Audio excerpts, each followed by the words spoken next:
د اوبو او انرژۍ وزارت د اوبو مرستیال مجيب الرحمن عمر او خنزادان قره کې د افغانستان له سرپرست سفیر ثانیې الله فرحمند سره کتلي او د اوبو د تنظیم په اړه خبرې کړي څو ترکیه او نور بهرني شرکتونه افغانستان کې د اوبو په برخه کې له افغان انجینرانو سره ګډ کار او پانګونې ته وهڅوي. د ملي دفاع وزارت د جګړې ګټو زده کړو قومندانۍ څخه 326 تنه ځوان منصوبین له 4 میاشتنیو عملي او نظري زده کړو ترلاسه کولو وروسته فارغ شول. دغو منصوبینو ته د توپچې زریدار، پیاده انجینري، مخابرې حقوقو او کمپیوټر برخو کې زده کړې ورکړل شوې دي. د ریاست الوزرا اداري مرستیال مولوي عبدالسلام حنفي د یونیسف له اجرایي رئیس سره په کتنه کې راستنېدونکو کډوالو ته د کاري فرصتونو په برابرولو خبرې کړي.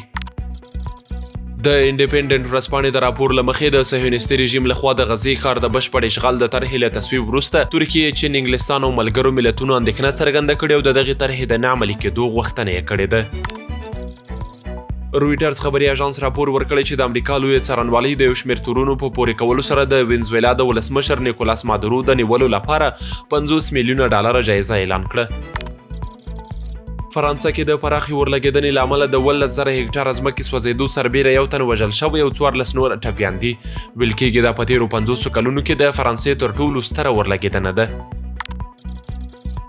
او وروستی خبر دا چې حماس جهادي غورځنګ د اسرائیل له لوري د غزې ښار د بشپړ نیولو پلان ته په غبرګون کې په اسلامي هیوادونو غږ کړی چې غزه د په دې سختو برخلیک ټاکونکو شیبو کې یوازې نه پرېږدي.